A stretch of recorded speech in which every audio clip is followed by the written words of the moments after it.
At 2:47 p.m., during my son's 7th birthday party, my brother didn't trip. He didn't lose his balance. He smashed my son's birthday gifts on purpose, and everyone laughed. What happened next didn't involve yelling. It involved my father, a decision that had been 18 years in the making, and a silence that would shatter our family forever. But before we dive deeper into this story, I need to tell you something personal. If you're listening right now, help me prove something wrong. My mother said I wouldn't even reach 1,000 subscribers, but I believe stories like this deserve to be heard. Help me show her that these tales matter. Please subscribe to Olive Revenge Stories, and let's keep breathing life into stories that were never meant to stay silent. Now, let's continue. My name is Margaret, though most people who've known me my whole life still call me Maggie, and I'm here to tell you about the day my family's carefully constructed facade crumbled in front of 23 people eating sheet cake in my mother's house. I'm 42 years old now. I live in Pennsylvania, and I've spent more than half my life trying to understand what happened that afternoon and why it had to happen at all. This isn't a story about a birthday party. It's a story about the choices we make when we're afraid, the laughter that covers cruelty, and what happens when someone finally decides that enough is enough. It's also a story about my father, a man who taught me that sometimes the most powerful acts of protection aren't loud. They're quiet. They're devastating. And they change everything. Let me take you back to where it all began, not at the party, but years earlier. I grew up in Columbus, Ohio, in the kind of house where birthdays were performances and holidays were tests. My parents, David and Linda Hartwell, were good people in the way that phrase sometimes means something completely different from what it actually should mean. They provided. They showed up. They were never cruel, not in any way that would make people whisper at church or lower their voices when we walked by. What they were, instead, was absent in a very specific way. They were present physically but emotionally distant, especially my father. He was the kind of man who would drive you to your soccer games but not watch them, who would ask how your day was but never stay for the answer. He moved through our house like he was visiting someone else's life, observing but not quite participating. My mother was different.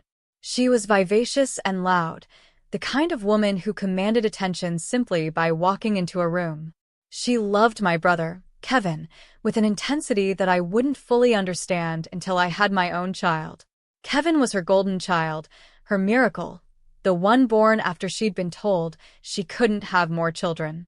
He was beautiful in the way that 5-year-olds sometimes are, golden-haired and charming, with a laugh that made people lean toward him like sunflowers following light. I was born 3 years after him, and I think in some way, my parents were always faintly surprised by my existence, as if they'd already finished their family story and I was an unexpected epilogue. My childhood wasn't traumatic. I want to be clear about that because I know how these stories can sound, and I don't want you to imagine something that wasn't there. I wasn't beaten or locked in closets or made to sleep in the cold. What happened was far subtler than that. What happened was that I learned, very early, that my brother's needs mattered and mine didn't. Not in any dramatic way, but in the 1,000 small ways that children accumulate like dust. My brother got to choose the restaurant for his birthday dinner.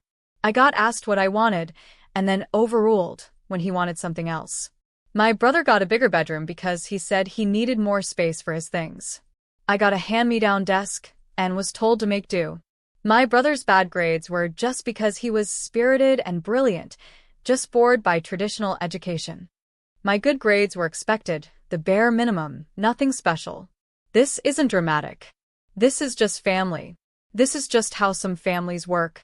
But here's what I didn't know then, what I only figured out much later. This pattern has a name. It's called scapegoating, and it's a particularly insidious form of family dysfunction because it requires an entire system of people to work.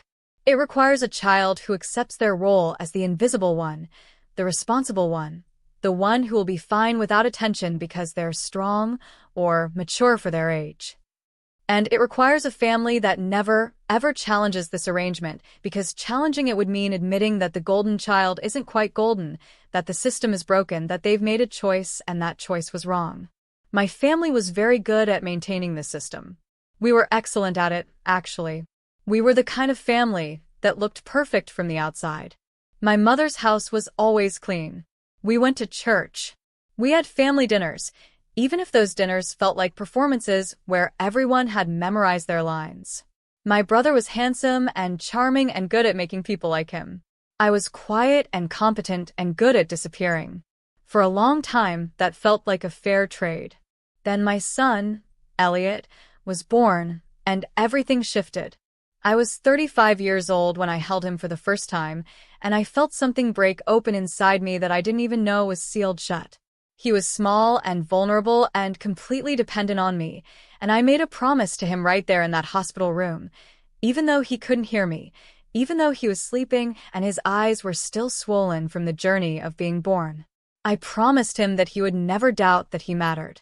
I promised him that his feelings would be honored, that his safety would come before anyone else's comfort, that I would protect him with everything I had.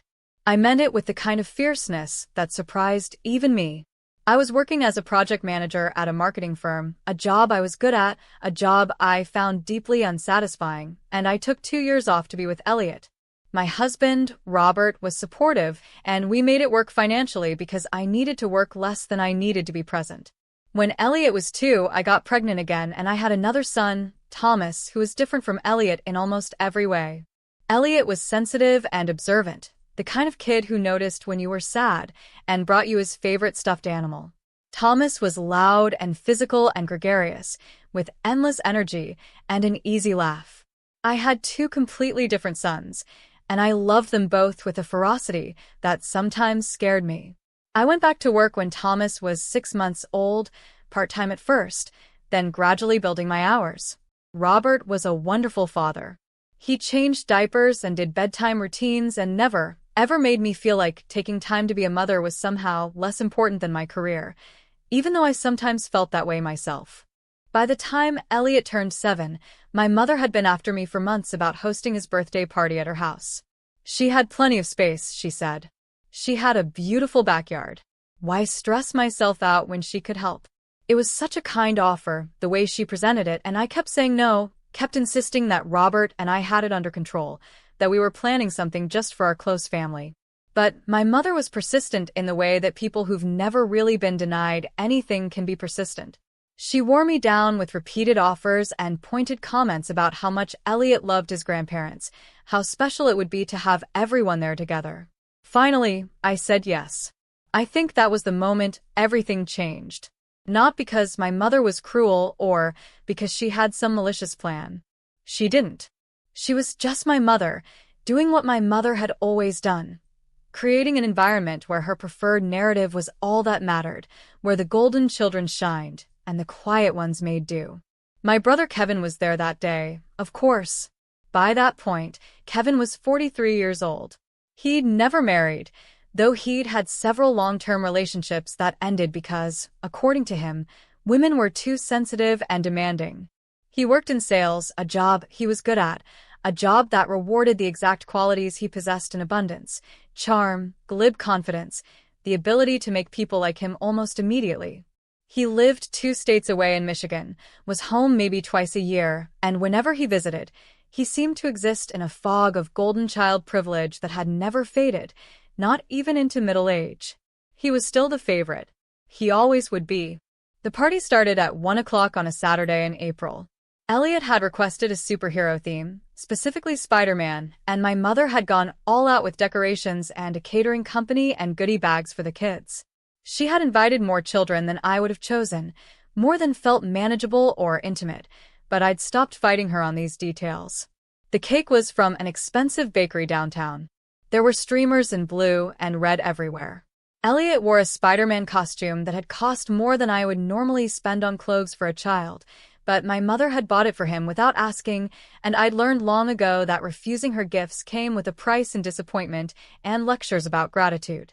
There were about 30 people there by the time everyone arrived: my parents, my brother, Robert, and me, Elliot and Thomas, both sets of grandparents on Robert's side, several of my cousins, and about 12 kids from Elliot's school.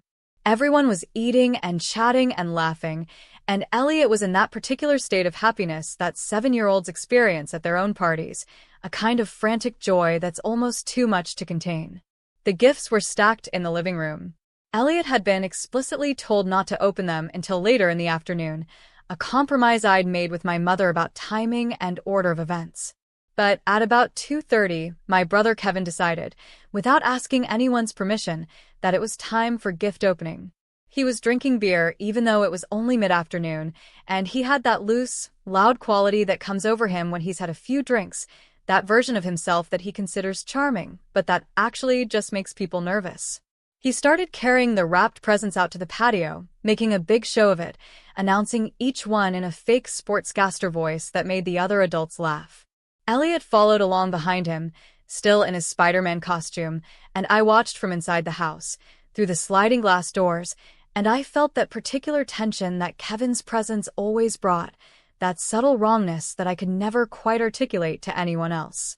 I remember thinking that I should go out there, that I should oversee what was happening, but Robert was in conversation with my father, and there were dishes to manage, and I was the kind of mother who felt responsible for the smooth running of her son's party, even when she was the guest. So I stayed inside and told myself that everything was fine, that it was just a party, that Kevin couldn't do any real damage in 20 minutes. That was my first mistake. The gift Elliot opened first was from his other grandmother, Robert's mother, a beautiful building set with hundreds of pieces, the kind of thing that Elliot loved because he was a methodical, careful builder, the kind of child who could sit for hours creating complicated structures and then carefully taking them apart. Kevin watched Elliot open it, watched him smile, that specific smile of happiness and focus, and something must have shifted in him, some calculation that I would never understand. At 2:47 p.m., Kevin grabbed the building set out of Elliot's hands. He didn't ask. He didn't joke. He held it at arm's length and looked Elliot directly in the eye and said, "Watch this," and then he threw it as hard as he could onto the concrete patio. The sound it made was the sound of plastic snapping and pieces scattering everywhere. It was loud. It was unmistakable. Everything stopped. The other kids froze. Elliot froze. I saw it all through the glass doors, and my entire body went cold in a way that I didn't know was possible. And then someone laughed. I still don't know who. It might have been one of the other adults, one of my cousins or someone from Robert's family. It might have been Kevin himself. But that laugh was the permission that everyone needed, and suddenly the whole patio was filled with the sound of laughter, that horrible, complicit, enabling laughter that says we all agree to pretend that this is funny, that this is okay, that nothing wrong has happened here. He needs to learn not to get attached, Kevin said, and the laughter grew louder. I felt it like a physical blow, that laughter, like every person on that patio was complicit in something they didn't fully understand. I put down the dish I was holding and walked outside. My legs felt strange, like they belonged to someone else, like I was watching myself walk, was hearing myself speak. I went directly to Elliot and I knelt down and I looked at him, and what I saw broke my heart in a way that I didn't think was possible. He wasn't crying. He wasn't angry.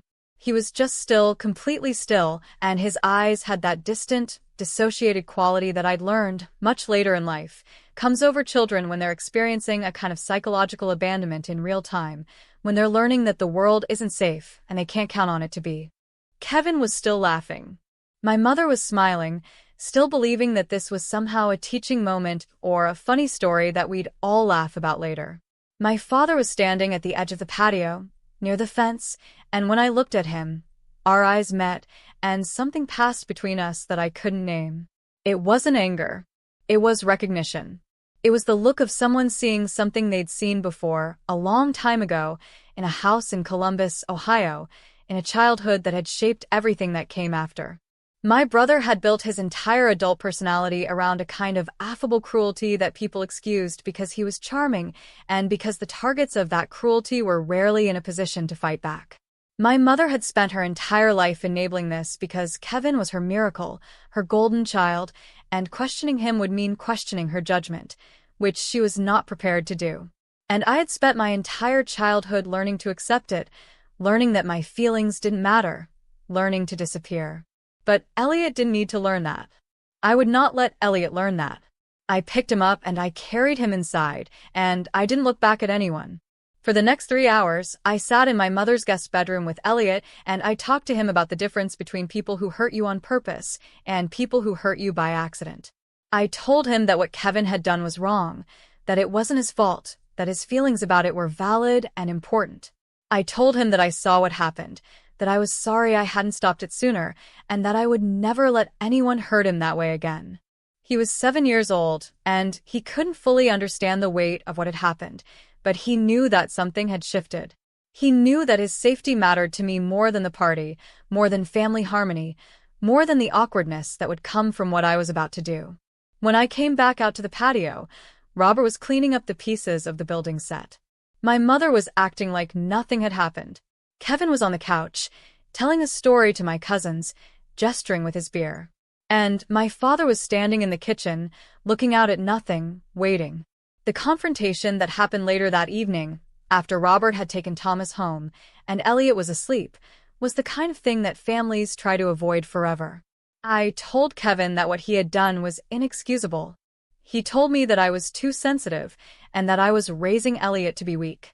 I told him that he was 38 years old and he didn't have the right to bully children. He told me that Elliot needed to learn that the world wasn't fair, that kindness got you nowhere, that you had to be tough. My mother told me that I was overreacting.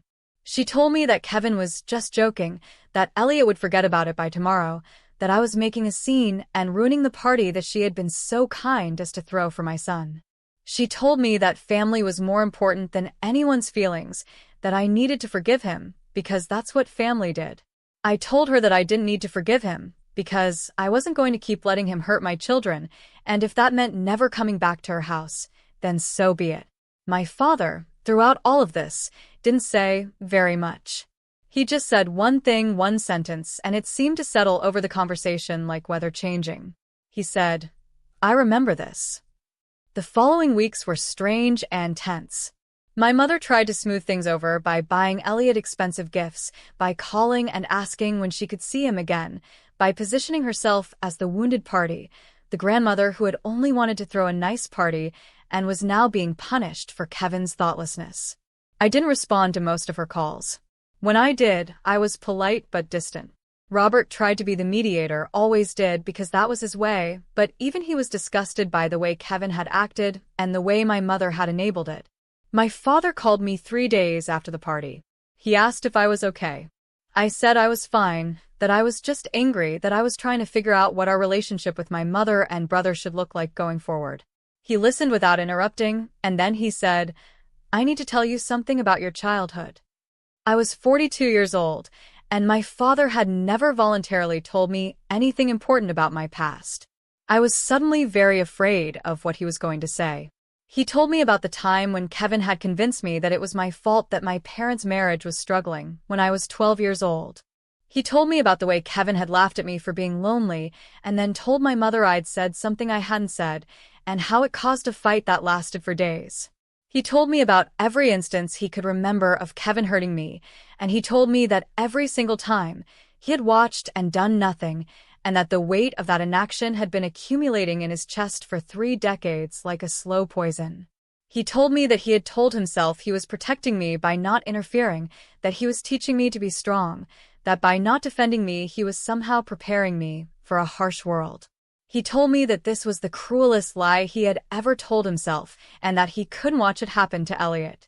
After that phone call, my father became quietly strategic in a way that I hadn't known he was capable of being. He had been very wealthy for a long time. I knew that vaguely, the way you know things about your parents that you don't fully question. He had built a commercial real estate business that had made him millions, and my mother had built her entire life around the comfort and security that this money provided. She had never worked. She'd never needed to. She existed in a kind of protected bubble of privilege, where her whims were indulged and her problems were solved with money, and she never had to face any real consequences for anything she chose to do or enable. My father had always been generous with her. He'd given her everything she wanted. He'd also, I realized only as I got older, bought her silence and her complicity with the way things were. He had made a choice, decades ago, to trade his moral responsibility for his wife's happiness, and he had told himself that this was a fair trade, that marriage required compromise, that you couldn't change people anyway, so why try? But Elliot's birthday party, something about that moment had shifted something fundamental in him, and he had decided that the trade-off was no longer acceptable. I don't know all the details of what he did, and I think he deliberately kept them from me so that I couldn't feel responsible or complicit. What I do know is this. He changed his will. Instead of leaving the majority of his substantial estate to be split equally between my mother, my brother, and me, with a larger portion to my mother, he restructured everything. Most of his money went into a trust for Elliot and Thomas.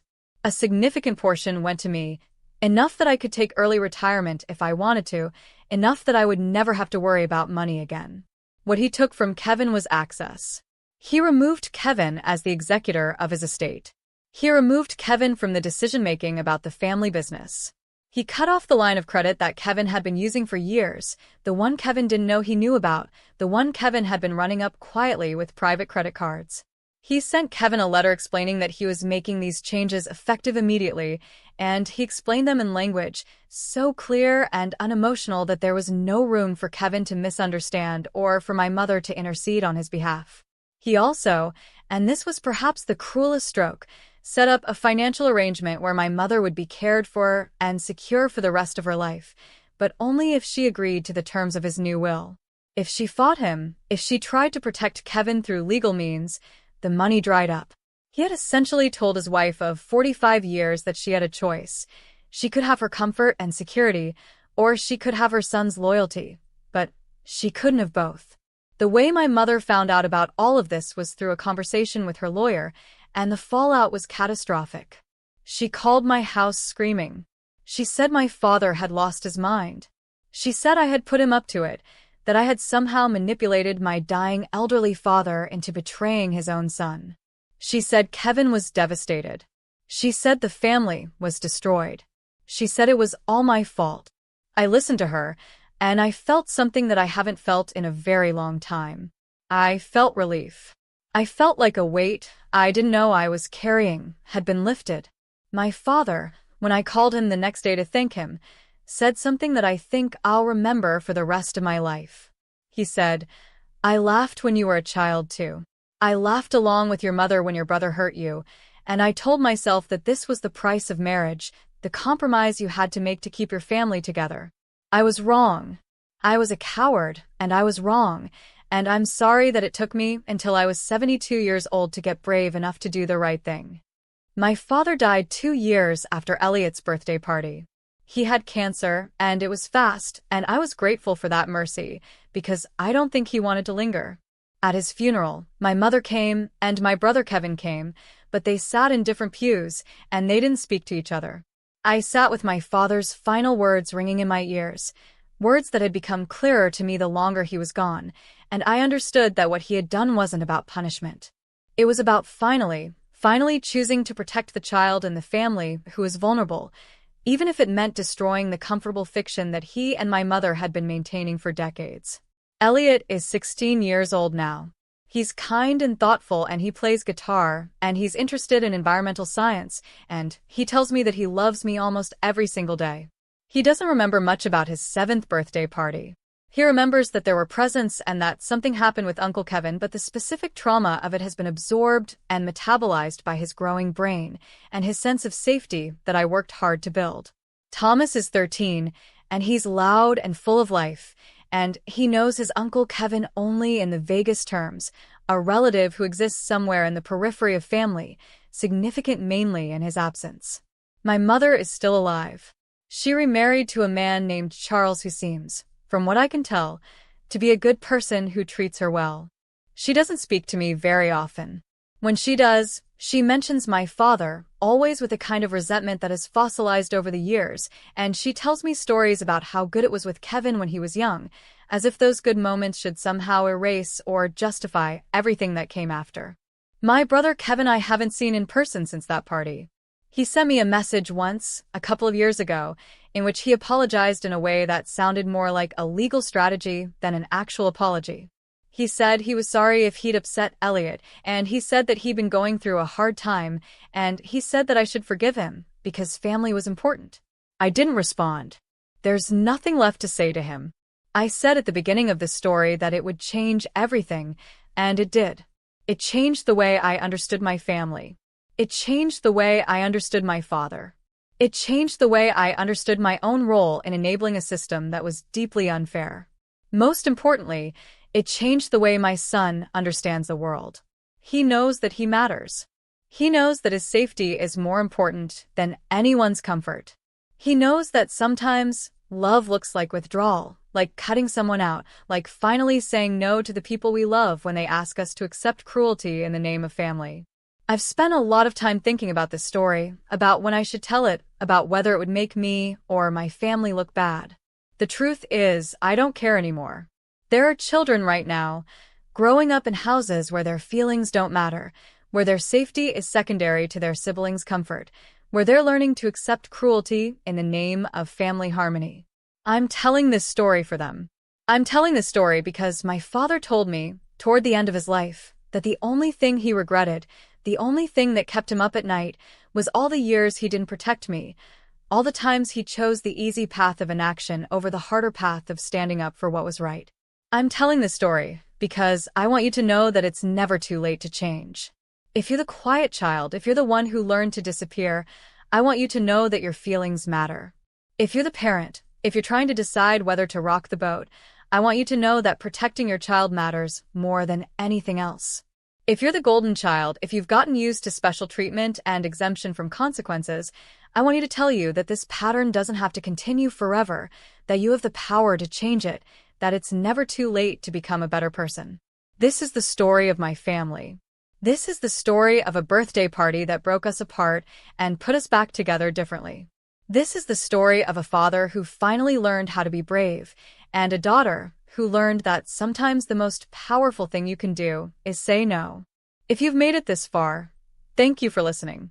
If this story resonated with you, if you grew up in a family like mine, if you're the parent trying to break a cycle, I want to hear from you.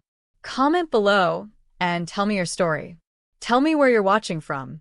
Tell me if you see yourself in any of these characters. Subscribe to Olive Revenge Stories because there are more stories coming, stories about families, about choices, about what happens when we finally decide that enough is enough. Share this with someone who needs to hear it, someone who's still learning what it means to matter, someone who needs to know that it's never too late to protect yourself and the people you love. The next story I'm going to tell you involves a family secret that comes out at a funeral, and it will change the way you think about loyalty. I'll see you then.